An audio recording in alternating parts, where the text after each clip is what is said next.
Со вас, Валентин Николовски. Почитувани гледачи, добро вечер. Вечерен преглед на најважните вести и теми на денот. Законот за заштита од пушењето и да се донесе до 1 март нема веднаш да повлекува казни, туку ќе се имплементира фазно, а санкционирањето ќе биде во третата етапа.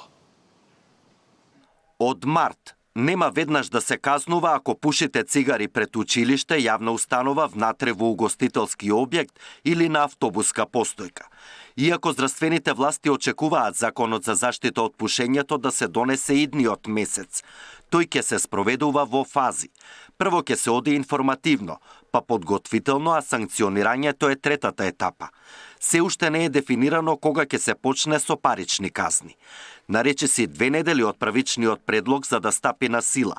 Експертските групи и сите засегнати се уште работат на дефинирање на протоколите, кои ќе ги опфати новото законско решение. Идејата е тоа законско решение прво да биде добро дефинирано, понатаму да креираме протоколи кои што ќе ги следиме дали законот се имплементира или не.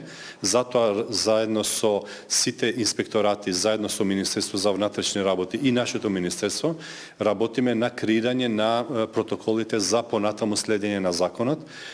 Едно од почестите барања беше законот дали може да се имплементира фазно, се со цел да може целата инфраструктура и процесите да бидат усогласени со текстот на законот. Ние сме тука флексибилни и ќе видиме која динамика на имплементација на законот ќе биде дел од реалноста, но сепак е уште рано, значи ни требаат уште неколку состаноци за да имаме конечен текст и конечна динамика на законот. Освен барањето на угостителите за јасни протоколи и пролонгирање на законското решение, по јавното објавување на предлог текстот, до Министерството стигнале вкупно 60 забелешки. Но и државата се уште не е целосно подготвена за да им излезе во пресред на граѓаните кои сакаат да се откажат од цигарите.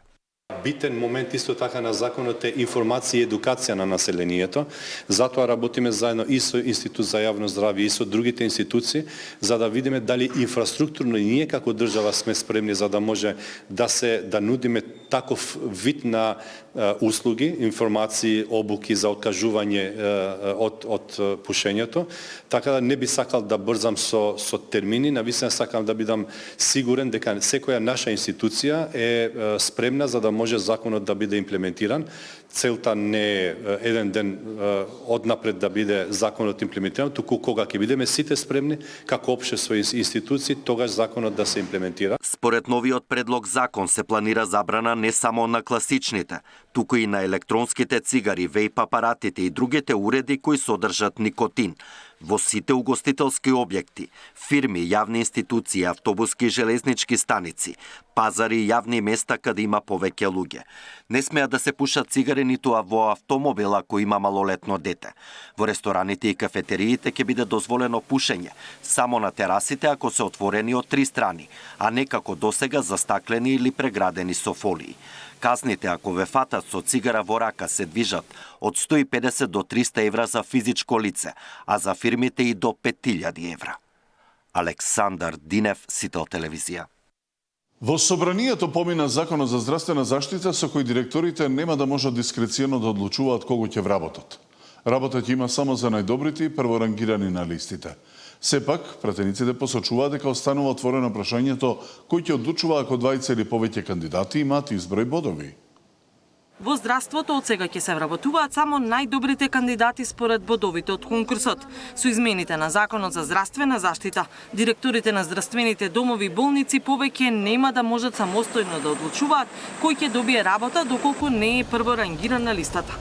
Предлогот дојде од левица, а доби поддршка и од владеачкото мнозинство. Со новите правила директорите ќе мора задолжително да го изберат кандидатот кој освоил најмногу бодови. Ова дискреционо право се покажа како погубно, затоа што во голем дел во минатото беше и предмет и на критика во медиумите дека не се вработуваат најдобро рангираните кандидати од медицинскиот кадар, туку се вработуваат пониски рангирани кандидати. Со тоа се доведува во прашање и квалитетот на здравствениот систем, како систем каде квалитетот и интегритетот на кадарот мора да биде највисока вредност. Од власта вела дека со измените ќе се намали можноста за партиски влијанија при вработувањата. Сепак посочуваат дека останува отворено прашањето што ако двајца или повеќе кандидати имаат изброј бодови. Доколку има повеќе од тројца кандидати кои ги исполнуваат условите, спроведува интервју и донесува одлука за избор на кандидат. Сега тука ме интересира, менаџерскиот тим врз основа на кои критериуми ќе го врши изборот на кандидатите.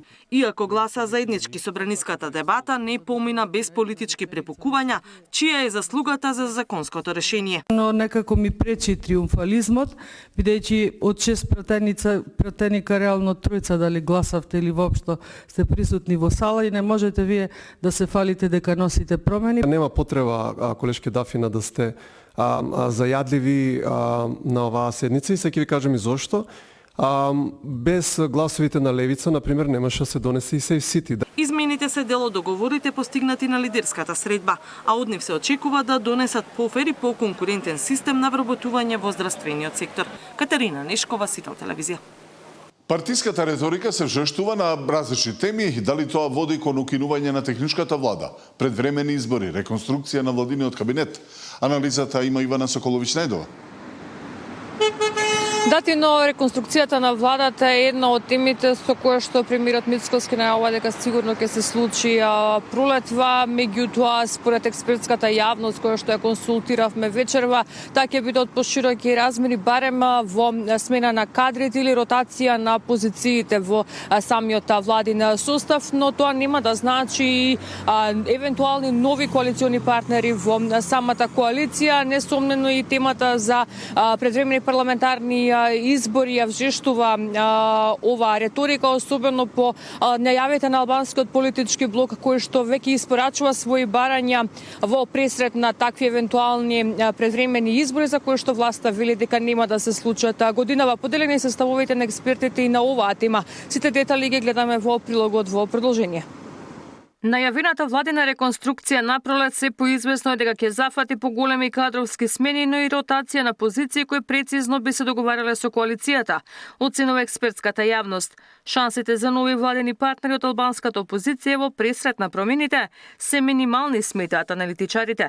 Има политичка логика таа реконструкција биде поголема, а не помала. И ќе биде потребен поголем политички ресет, бидејќи треба да субституира условно речено заминувањето на оние од кои премиерот е незадоволен и внесување на нови кадри од кои премиерот би бил условно речено задоволен. Сметам дека веројатноста да има пошироки политички промени во смисла на нови коалициони партнери и така натаму е минимална. Сепак поделени се ставовите за можноста да се случат предвремени парламентарни избори и евентуално укинување на техничката влада. ВМРО ДПМН, иако има дадено јасни сигнали и до меѓународната заедница дека предвремени избори нема да има ова година, јас мислам дека се уште калкулира и таа карта го нема целосно извадено од игра и се уште мислам дека прави калкулации дали би се впуштиле, дали нив ќе им одговара повеќе да прават поголема реконструкција или да изгласат техничка влада за текот на летово, во текот на летово кога политичката динамика е многу во пониско ниво и во септември да имаме предвремени избори. Ако се остварат промените во изборниот законник, треба известно време за адаптација на администрацијата, Државната изборна комисија и така натаму на новите правила, што прави практично логистички да се невозможни избори оваа година. Не значи дека не може да бидат предвремени парламентарни. Најголемите промени се случуваат во албанскиот политички блок. Пост избор на Ахмети остана без неколку клучни играчи, откако грб му сврте и села, предходно и Тачи, а последно го напушти и експратеникот Зибери, кој си пружи рака со Меджити. Иако постојат најави за нови заменувања, сепак не треба да се очекуваат поголеми потреси, смета аналитичарот Селими. Никој од тие трансфери не се прави врз база на принципи, политичко убедување или поради некакви идеолошки причини. Тие се речиси сите поттикнати од лични интереси. Во битката за гласови кај албанскиот електорат, политичките актери ги возобновуваат националистичките теми, а најавуваат и договори за односите меѓу двете етнички групи. Ивана Соколович Најдова, Сител телевизија. 43 фирми за производство медицински канабис ќе бидат мета на вонредни контроли на повеќе инспекторати. Од ВМРО ДПМН е со нови обвинувања за опозицијската СДСМ дека го донеле спорниот правилник за одгледување на канабис кој е во колизија со законот. Од СДСМ бараат одговор дали контролите се задоцнети. 40 фирми кои имаат дозвола за одгледување на канабис ќе бидат цел на инспекторите кои добија рок од 45 дена детално да ги проверат што се одгледува на плантажите, колку стока има во складиштата и дали наместо масло за медицински цели се произведувал цвет за црниот пазар. Вкупно 60 фирми имале лиценца. Министерството за здравство извести дека во нивната евиденција сега се 43 фирми со важечки одобренија. Од вкупниот број на 14 правни субјекти има одземено одобрението, а за 4 правни субјекти се води постапка за одземање на одобрението поради утврдени неправилности. Владата ги реактивира контролните механизми по 8 години пасивност. Ке се именуваат нови членови на меѓуресорската комисија за контрола на опојни дроги, која од 2017 не покажала никакви резултати. Премиерот најави бескомпромисна битка по запленувањето на 40 тони марихуана, предупредувајќи дека истрагата може да открие до 100 тони нелегална дрога. Од ВМРО ДПМН со нови обвинувања кон опозицијската СДСМ велат донеле спорен правилник за одгледување на канабис кој е во колизија со законот. Дека ова било планирано во главите на Заев и Филипче, се гледа во подзаконскиот акт, односно правилникот за одгледување на канабис за медицински цели, донесен во времето на власт на СДС, која е во колизија со законот, затоа што се дозволува да се произведува цвет од канабис кој не ги задоволува GMP нормите. Од СДСМ бараат одговор дали контролите се задоцнети. Дали сите фирми се нелегални? Тоа ли го порачува Мицкоски? Ако е така, зошто не била навреме направена контрола, зошто власта дозволила нелегално да се произведува и да се складира? Од обвинителството за гонење на организиран криминал и корупција нема нови детали. Велат истрагата се уште е во тек, се преземаат действија, а во расветлување на случајот вклучени се повеќе основни обвинителства во државата. Миријана Давидовска, Сител телевизија. Продолжува маката на македонските камионџи кои поради ЕС системот ги надминуваат дозволените 90 дена престој во Шенген зоната. Казни, протерувања и трошоци им доаѓаат во време кога се бара решение за нивниот проблем. Македонски возач протеран од Германија, надминал 3 дена од дозволените во Шенген зоната. Поминал со казна од 150 евра, но морал да купи и авионски билет за да ја напушти земјата. Му било дозволено камионот да го предаде на друг колега, за да пренесе стоката до саканата дестинација. Поминал подобро од превозник од Босна, кој добил забрана за влез од 1 година, велат од Макам Транс.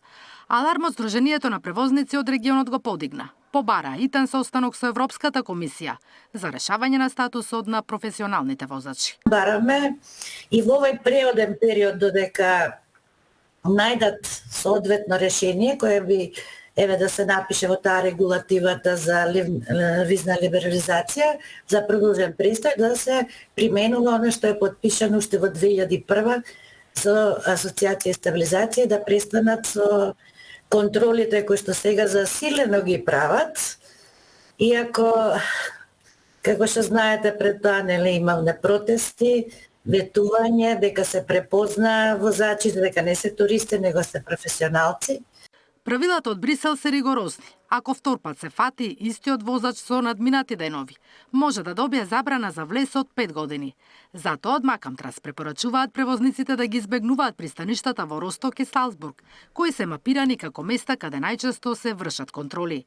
За проблемот кој го имаат професионалните возачи од Македонија, Србија, Црна Гора и Босна, 4 дена ги блокираа граничните премини со земјите членки на Унијата.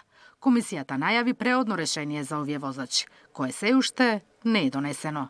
Наташа Мерсовска, Сител телевизија. Последните вести